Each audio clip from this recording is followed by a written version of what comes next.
like it. I tried recording 20 seconds ago and it stopped right away. So, yeah, we'll see how we do, you know. Welcome back to the show. Welcome back to Screen Preach. We're coming from you live, Los Angeles, pre-recorded from Los Angeles, California. Guess what's going on? Shooting on a Saturday afternoon instead. I changed the format of the show too. I'm doing it a little bit differently. I figured we got to our 25th official episode. Now we can switch it up a little bit, change, just play around with it a little bit more. Do it differently. I don't know. I have, I figure more segments and less time. So it's going to be 30-minute episodes, but with more segments. We're still going to do our analysis and whatever, but I just a little more, less laboring for me too. It gives me a little extra time back, and preparing every episode, watching the movies for that week's episode and preparing them, thinking about, analyzing them, all of it is just a little less for me and more fun. Add in some cool little segments and stuff. So that's what we're gonna go with. I'm gonna try to do this very structured, very specifically. I thought about it this week. I'm gonna do it. So we'll try it out for the first time and we'll go with it. So welcome to the first official reboot of Screen Preach, episode 26. We're gonna talk about movies in the name of the Godfather, the Son of Odin, and the Holy Jedi.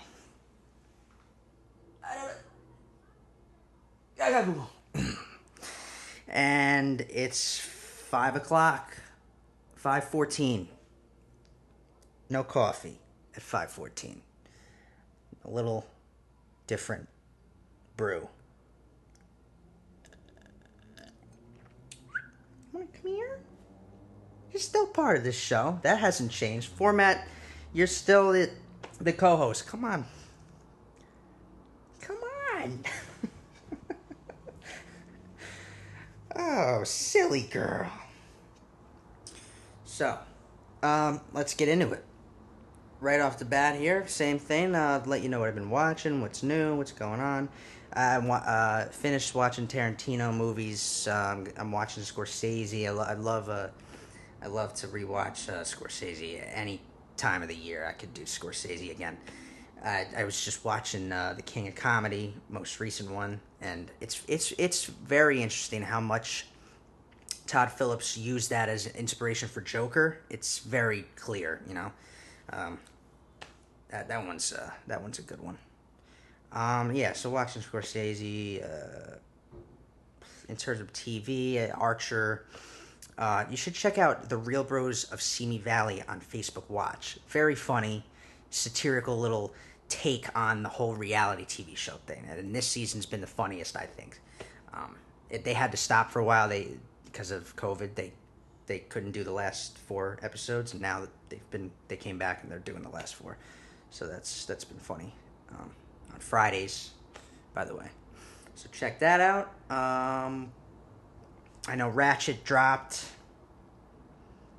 on Netflix. I'm not going to watch it right now because I'm watching other stuff. I don't have time, but I'll get to it at some point. I'll let you know what I think when I get to it. That probably won't be for a little bit. So yeah, this is cool. We're going to do our new format. A little more loosey-goosey. Loosey-goosey, baby. Loosey-goosey. What's that from again? Loosey-goosey, baby. Loosey-goosey. I forget. Why am I blanking on it? I've said that before too on the show. I'm sure I've quoted that. You've noticed by now. There's the recurring quotes that I go through that just pop into my head all the time.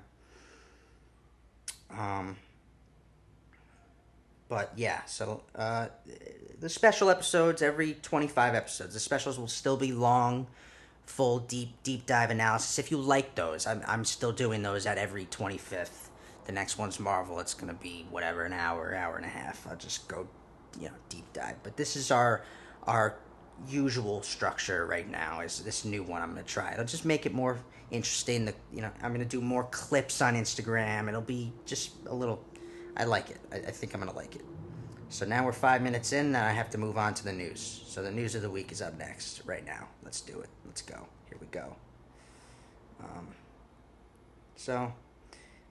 Not a crazy amount of stuff went on, but still interesting. Actually, there was an interesting week in Marvel. Interesting Marvel week. Miss Marvel, the Disney Plus TV series, Miss Marvel. One of their live action shows coming out in the near future.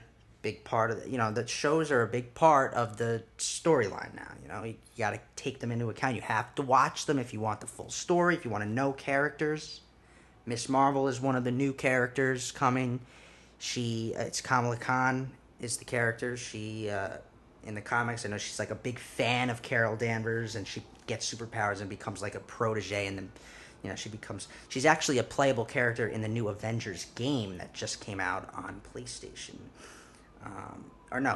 It's all platforms, right? Yeah, I think it is all platforms. But you can't have Spider-Man on Xbox. Spider-Man's a playable character in the DLC that's coming, but only on PlayStation, obviously. I also heard it wasn't that good, the game. Like, it's okay. Like, it could be a little better. But Miss Marvel found its directors, or at least its first directors. The Academy Award winning directors from... What is this say? Gotta love the timing of the fucking sirens. Finds directors in Pakistani Oscar winner as one of them, and Bad Boys for Life filmmakers as two other ones. Okay, so I see what that. So there are our first directors. I don't know their names. I'm not going to pull it up because you know what I'm dealing with. In terms of technology, I pull that up, all of a sudden it stops recording. I'm not dealing with it. If you really want to know for sure, you can look it up now that I've told you and you're aware of it. So that's that. The HBO Max series Raised by Wolves, which is Ridley Scott's, has been renewed for a second season. I haven't watched it yet, but I will get to it because it looks like an interesting little sci-fi series that's probably pretty decent, if not really good. I heard it was decent, not really good, but still renewed for a second season, so it must be getting the viewers, must be getting some kind of attention. I'll get to the biggest news that I heard last, because I like to save the best for last. Just a little follow-up here, because I did the Jim Carrey special, so I figured I saw this, so I'll bring it up, because I just talked about Jim Carrey's films. Jim Carrey is set to play Joe Biden on season whatever, how many, of Saturday Night Live. So, that'll be a funny one. Aside from that, we also had news about the Mandalorian, and the big news, of course, is that finally, yes, season 2 trailer fucking dropped. It fucking dropped, guys. And I love how it drops right after I record an episode.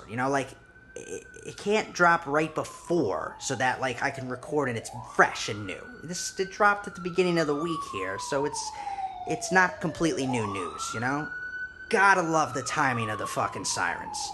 Probably gonna be even more, because I'm filming at fucking 5 o'clock in the afternoon now. I had a helicopter, too, flying around in circles for some fucking reason for 20 minutes, and I wasn't gonna start recording with that going on. Yeah, Mandalorian Season 2 trailer, and it's perfect, too. They don't reveal too much. It's perfect. It comes out October 30th. I'm ready. I know you're ready. Let's get to it soon. Then this was interesting, okay? The Flash movie producer, the Flash movie that's coming out, the producer of the film said that this film restarts everything in the DC universe. That's interesting, especially considering how we've all kind of been wondering what the fuck's going on with all this crazy, we got 3 Batmans and 6 Jokers and whatever the fuck. It's just, apparently, I know they're doing Flashpoint. That's what they're doing. It's Flashpoint, which was which they did on the Flash show back in season 3 of the CW, the Flash show. They did adapt that storyline. It's like multiverse theory, you know. There's more than one character on different worlds and different Earths and whatever. But the fact that he said so blatantly that it restarts everything means that they could be starting fresh after this and trying to like redo their universe again, and this movie will allow them to do it. I'm not 100% sure on that. I don't know exactly what their plan is, but that's just interesting to learn that that's their approach here.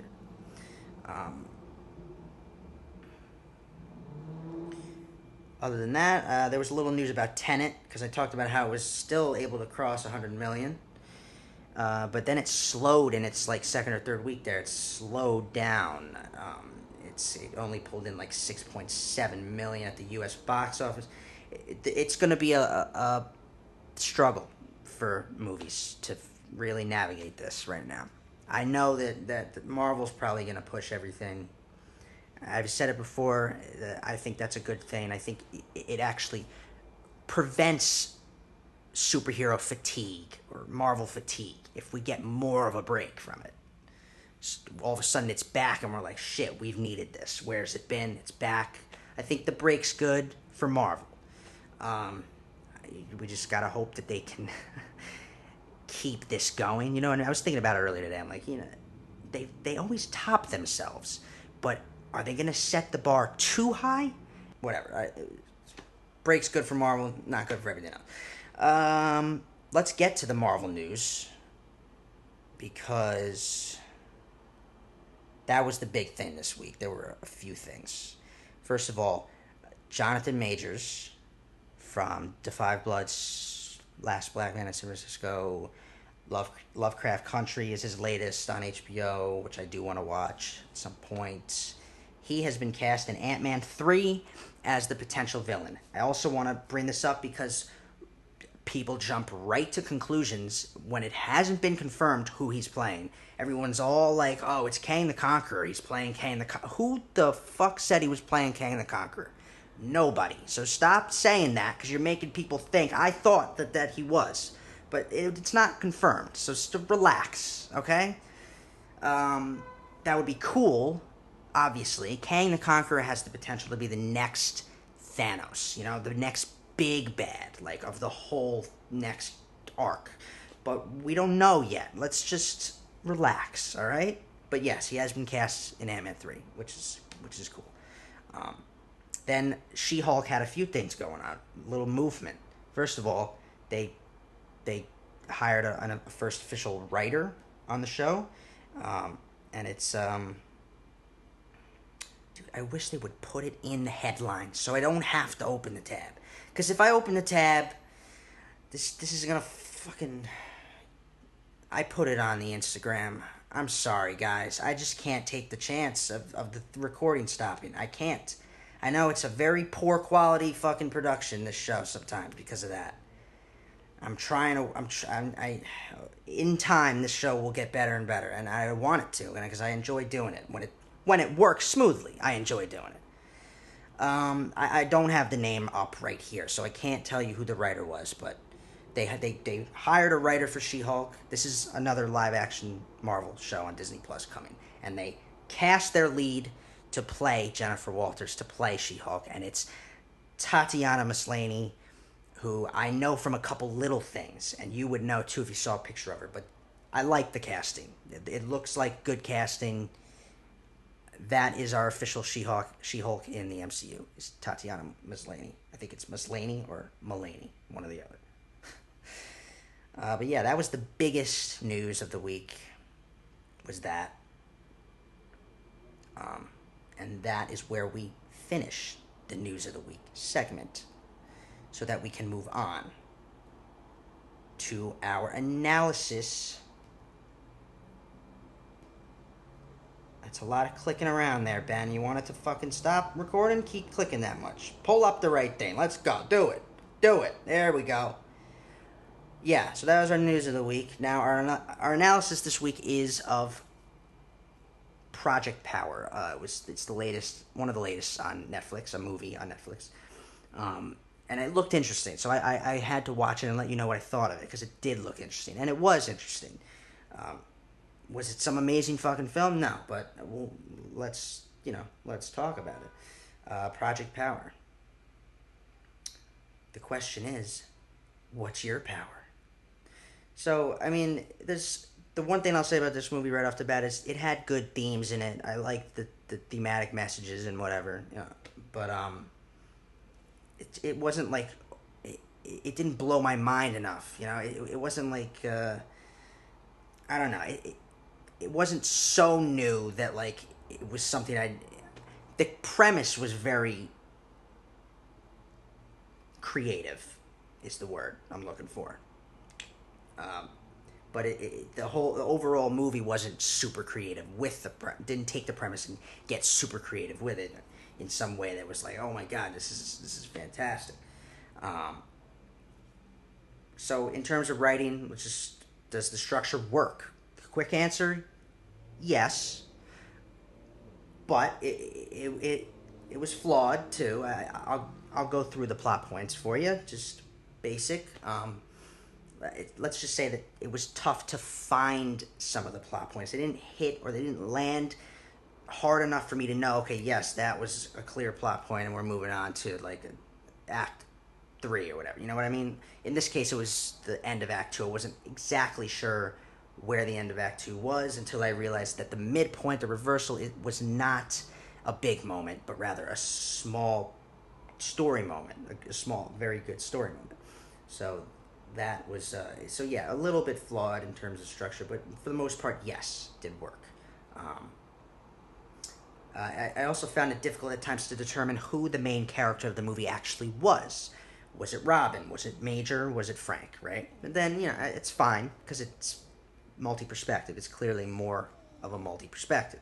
If I had to pick one, I would say that it's Robin. Robin is the main character, played by Dominique Fishbach. She's our pure soul in this, an innocent, good person. Her flaws are more minimal than the other two characters, I think. Um, she's fighting to survive and fighting to help her mom with her medical issues. Her mom has diabetes in the film. I should always start off with saying spoilers, of course, spoilers, but you should know that by now. If I'm talking about it, I'm going to bring things up. Not that it really, whatever. It's not. That's not really a spoiler. Is whatever. It's not some big fucking Marvel movie. Whatever, right? Her mom is she's got diabetes and she needs surgery and they can't afford it. They don't have health insurance. It hits home for people. I'm sure people can relate. And so she's selling this pill to people to make money to help her mom's medical issues. Um, the key message of the film was I thought was the strongest part of the film. It was this idea of embracing who you are without the pill, right? Finding what your power is without some superpower. Like everybody's got their thing, And in this case, in this movie, Robin has this. She's very talented at rapping, and that's her power. That thing that she does better than other people. Like everyone has that thing. I like that message.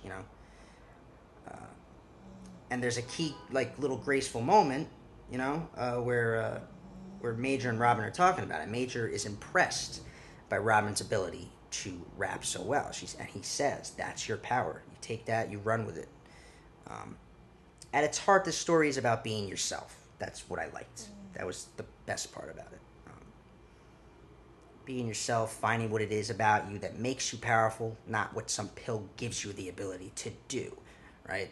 We also see right away, the second we are introduced to Robin, that she's good at rapping. Because the second we see her in the film, like early, right, first 2 minutes of the film, she's rapping and she seems pretty good at it. That's foreshadowing that that's what she does best, and that's what she should be doing with her life. Right? All the characters were set up in an effective way. I didn't think there was a problem there. Rapping is Robin's power. Major, I think his power is probably his unconditional love for his daughter, but also for those people that he cares about. I think what he's willing to do for people he cares about, is his power. Willing to go to extreme lengths for people he cares about. Frank is a righteous man of justice before he takes a pill. That's his power. He's just a righteous man who he believes in justice and the right thing, doing the right thing. So that's his power. It's about being yourself, Major's plot is key to this movie, but I still think Robin is the main character. So what are the plot points? The inciting action is clear. It's when the pills are brought to New Orleans. That kicks everything off. They start getting sold. Then we have conflict, right? The key incident is when we see the first glimpse of Major's past. And we see a flashback real quick of his daughter getting pulled out of a car after a crash. And we wonder, what's that? What's that about? That's letting us know, he's clearly, he's after something or someone. And it's his daughter that his motivation is presented to us nice and clearly. His goal. The true start at the end of Act 1 is Frank's rogue assignment is given to him, right? And since this is a multi-perspective, characters share big plot moments. So the second true start is Major kidnapping Robin, because that kicks off their little storyline. And I guess more effectively the whole movie, too. The reversal is, like I said, it's a more subtle moment in this. I think it's when we get like a nice clear break in the movie and have a story moment, and it's between Major and Robin. I already mentioned it. It's where Major comes to really care about Robin when she raps for him. They start to bond a little bit. That's our kind of break, our midpoint in the movie. There's no unraveling so much as a result of that scene, so it's not like a reversal. I wouldn't call it reversal, but it is a midpoint. It happens midway through the movie, and it's a powerful scene. Fucking sirens, man. So that'll be coming through here. Get ready. Unless it's going the other way. It never seems to be going the other way, though. Hey, I think it actually is this time. Yeah.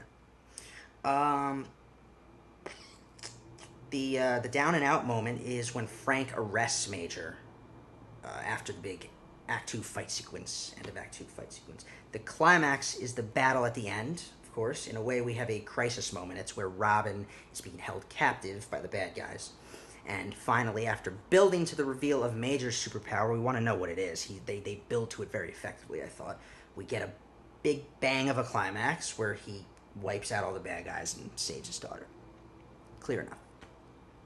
My overall opinion on the story is I think the idea itself is very interesting. I've said the intricacies of the idea are even more interesting. What I mean by that is, so a pill that gives you superpowers is cool enough on its own, right? But the details behind the science I thought was even cooler. Like, it's all based on the abilities of animals. I thought that was cool.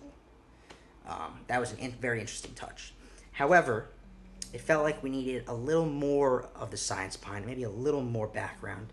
I also think there was a lot of potential with this kind of premise for like a mad scientist kind of character, like a villain. Where was the villain? I didn't feel the villains in this, really. Like the guy who created it, and like he's like crazy. Like I just thought there was more potential there, maybe. Also, we might have needed a few more sequences with the superpowers themselves. Like, maybe just a couple more, maybe even just one more. Like, there were a lot, but I thought maybe not quite enough. I don't know. Maybe not. Maybe it's just because of the pacing. Sometimes there was a little bit of pacing problem, a little bit sometimes. The movie did slow down sometimes, a little bit. Where the premise sometimes suffered and pacing lacked, the film mostly made up for it with strong themes, good story moments, and performances that carried the film. When it got boring or cheesy, it still managed to stay interesting, and that's important. If you can stay interesting enough, it should be good. The fact that it was a little convoluted with 3 plots in under 2 hours, the film does a good job merging those plots to give us a decent kind of team-up of all 3 main characters right at the end. That worked. Right?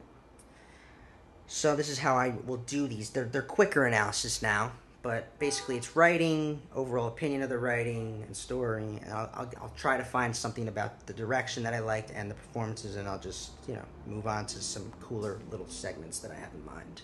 So in terms of direction, I will say there were a couple of cool crane shots. Not that that's anything new, but I still noticed them and liked that they used them. And then whenever there were fight sequences too, the camera had some cool fluid and freehand dolly shots to film the choreography. But you'll notice this in many action films. It's nothing new either, you know. They were well done in this movie. So in terms of performances, although it's easy to point out Jamie Foxx and Joseph Gordon-Levitt because they're the big name actors in this, when talking about performances, the true acting talent in this one was Dominique Fishbach, who played Robin. The best moments were when her rapport with Jamie Foxx shined through. I thought that her and Jamie Foxx had the best dynamic.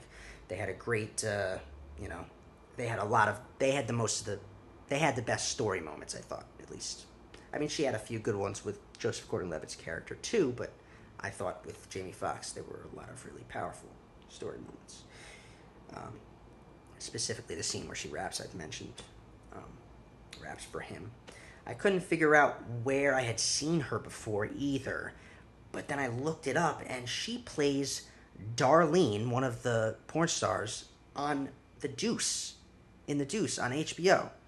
And I was shocked because there's two totally different characters, this one and The Deuce, which just totally adds to how great a talent she is. I couldn't believe that was the same. She even plays. She seems like she's more. She seems older in The Deuce and younger in this, but that's. I mean, it's great acting, great acting on her part, and that's the mention of performance for this movie is how good Dominique Fishbach did. Other things that stood out to me. I liked New Orleans as a setting because I don't feel like we get that enough. So I liked that. I thought that the score of the movie added like a superhero energy. It was trying to feel like a superhero film with the score. And I don't know, that's it really. The recurring line in this film, though, where Major's always saying, "Am I lying? Look at me and tell me if I'm lying." I thought that was a little ironic considering that he's always playing some angle and he's kind of not being truthful the whole time throughout the film. Until it's really pried out of him what he fucking is doing and wants, you know? So that was, I don't know, just something else that I noticed. But overall, I will still rate the film, and I give it a 7.4 out of 10. It was okay. It wasn't some great fucking movie, but it's fun and it's worth checking out, definitely. For the premise alone, which was cool, I think it's worth checking. If you're bored one night, just throw on Project Power. Yeah. This is one of my new segments. I'm going to do a fun fact of the week. And this week, I'm going to start with something that's probably obvious to some people, maybe not to others. So, did you know that The Shining, okay, which is perhaps one of the greatest horror films of all time. I don't know, that's debatable, whatever. But did you know that it had like a shit ton of behind the scenes stuff about it that's crazy? Like, because it's Stanley Kubrick. Yeah, he's one of those mad geniuses kind of people. Yeah. So there are stories. Like, for instance, I bet some people didn't know that Stephen King, who wrote the book, didn't like the casting of Jack Nicholson for the character of Jack Torrance. More than that, he ended up hating the movie because he didn't like how the character of Jack Torrance, who in the book is a loving father who becomes driven, who is driven mad by the hotel, by the place he's in, which is more of an arc for a character. He didn't like how in the movie the character he's already kind of a dick and he's already abusive to his wife and son a little bit, a drunk. It just was different. It didn't give him as much of an arc. And that's true, too. That wasn't a good arc for that character in that movie. I don't know why Stanley Kubrick thought to change that, because he has a much less of an arc. He's kind of a dick already, and he becomes even worse.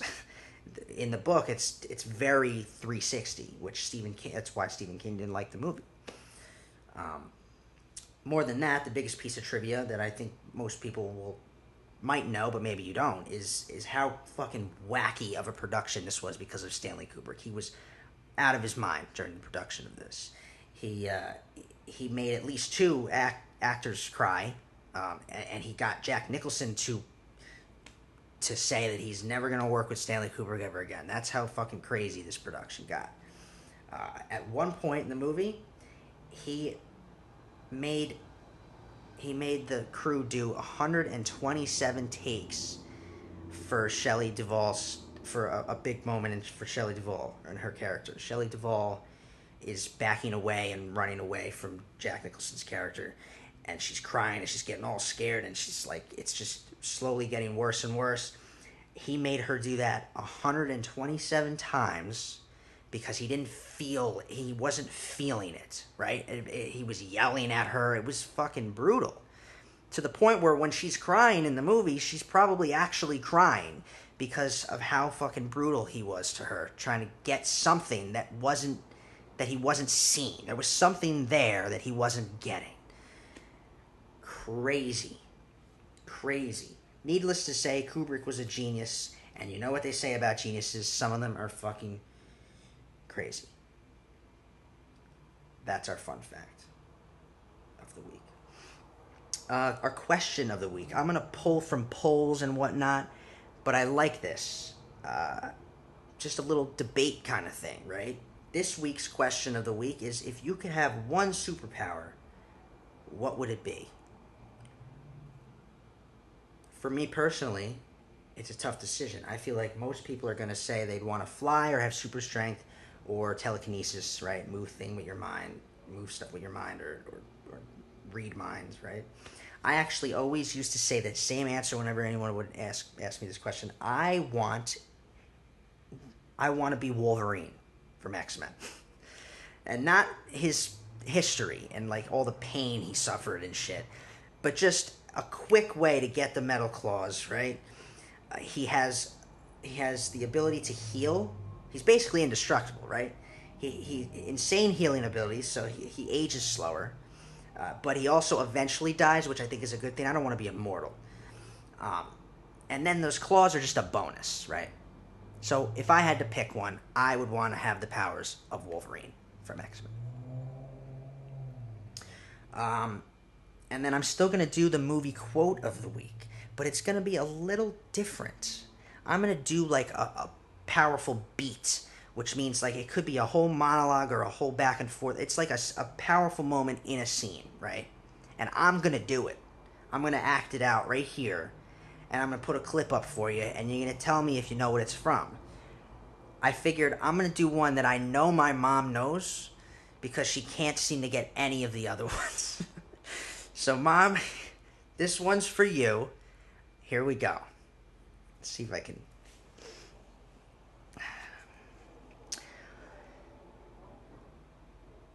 Son, we live in a world that's... I already fucked it up. I'm a little like... Alright, I got this. Son, we live in a world that has walls, and those walls have to be guarded by men with guns. Who's gonna do it? You? You, Lieutenant Weinberg? I have a greater responsibility than you can possibly fathom. You weep for Santiago and you curse the Marines. You have that luxury.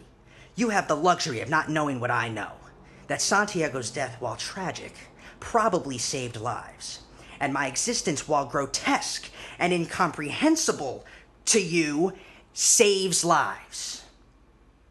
You don't want the truth because deep down in places you don't talk about at parties, you want me on that wall. You need me on that wall.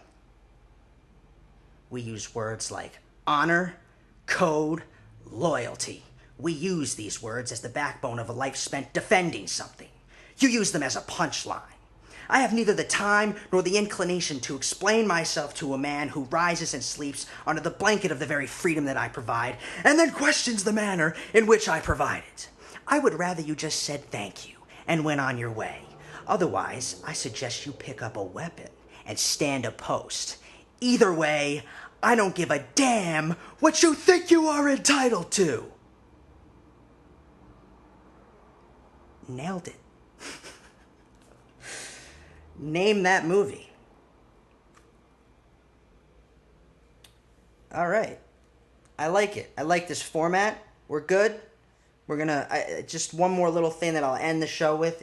I'm gonna call this segment "Caught My Attention."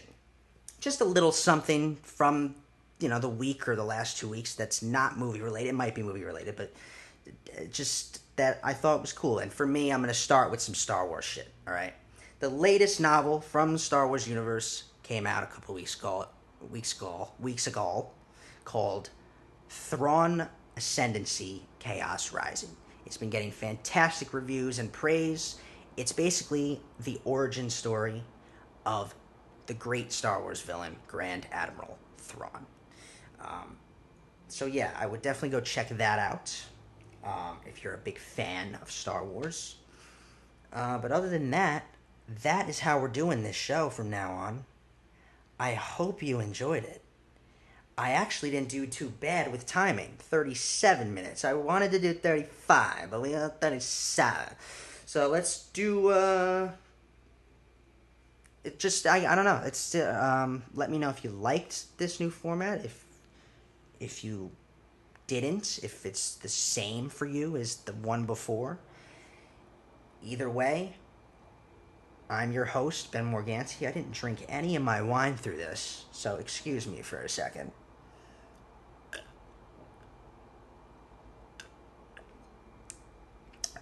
It's good. It's not that good. It's whatever. It's regular. Yeah, I'm your host, and follow the show at Screen Preach. Follow me personally at the Ben Morganti. Subscribe to BMS Studios on YouTube. And, if you really want to support the show, become a patron at Patreon. And, you can find the show where you find podcasts, specifically probably for most people, Apple Podcasts, YouTube. And that is our show for the week. So, have a cinematic week.